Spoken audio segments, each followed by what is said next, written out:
So what we've got here is New York City area ordered 50 solar EV charging stations to be used with their fleets. So their police vehicles or fire department or Parks Commission are using these pre-made stands that fit inside a single parking spot. They come with a trackable solar roof, so it follows the sun. They have a battery pack and a level 2 charger attached to it.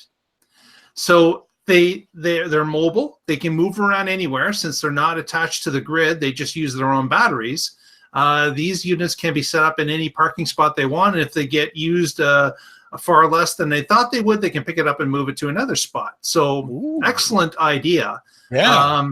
They spent $3.8 million on 50 of them. That works out to be about $66,000 a piece. That's not bad. So, well, if you got 66 grand to throw in a parking spot, but maybe the city of New York does, but it's, I don't know. It's a great idea. I think if the cost could come down somewhat, that would be nicer. Sure. But having this as a portable option that could be moved around, I think is a fantastic idea. And that the solar panels get about 25% more energy because they track the sun. Excellent idea. And of course the battery pack. So even if a car's not there, it just slowly charges itself up. So that when the next car comes, it can give it the energy if it's night or day out. It doesn't matter. So great product. Wonderful application. I just think that as time goes along and it gets a little bit cheaper, if other companies come on board and do the same type of thing and drive some competition, I think this is an excellent solution for any urban area. Actually, it could work in any area. It doesn't have to be urban. It can be anywhere. Yeah. But it's kind of like a portable carport as well for the car. It protects it from, sun and rain and snow. Exactly. Oh, that's interesting. So there's another shot of it here. I do have one question, though. Yep. If they put these in Pacific Beach, that asshole that's taking scooters is going to start picking these up and collecting them. These are a little heavier. Uh-huh. He'll buy a forklift. He'll find a way. He'll find a way. So I remember seeing either the demonstrators or the prototypes of these when they first came out, and it's great to see they've got a customer and that they've actually started to sell these in volume.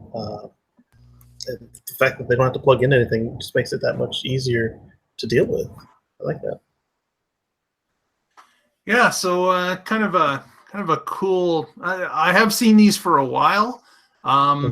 I think they have a few different versions of it. Yeah. Some are like a fourplex instead of a single parking spot. Come with a larger solar array. So there are some variations on it, and they do indicate that they even have one that can DC fast charge as opposed to just level 2.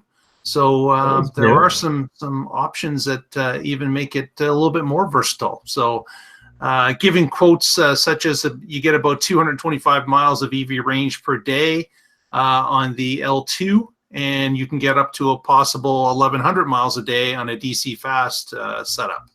So again, pretty versatile and interesting. I hope they can take off somewhat, and more will come out with the same type of an idea. Well, it also seems like the prices come down. Where I am, the city of Boulder deployed 2 of these in 2014, so we're ahead of New York City by a few years. Wow. But of course, Boulder paid 3.3 for 2 of them. That's right. Yeah. We paid the early adopter tax. I've actually used one of them, and it is pretty cool. It's basically a pad that you drive your car onto, and then the equipment and the panel covers the car. So it's pretty neat. It's cooler when you get in, too. Well, there's no snow on it. Yeah. Well, and the idea that you can move it anywhere that it needs to be, if it's not being used here, you can move it the next month to someplace else is brilliant. Well, and a big part of charger installation is tying it to the grid. I mean, you Right. got to trench it, you got to get an electrician. I mean, you get permits. This looks like you just drop it in a parking lot and away you go. Yep. And copper is expensive, so to trench and run all that copper. Plus, look at it this way: if it belongs to the city, and you know you've got something coming in, say it's Augusta, and you've got the golf tournament coming in, or it's you've got a race coming in down in Florida, or you've got conferences in Vegas because it's conference season. You just move them from where they normally live to where your tourists are, and then you put them back when it's done. Yeah, the mobile aspect of them is really a great It's idea. wonderful. Well, thanks to Envision Solar in San Diego. That's all I got to say. I'm going to give those guys a call. Show sponsor. There you are. Until we say the wrong thing. And then done. That's it. Maybe we can get some of the truck drivers in Wyoming to buy. Yeah. Yeah. You said 2 of our things cost $1.5 million each. Yeah, we have no interest in that.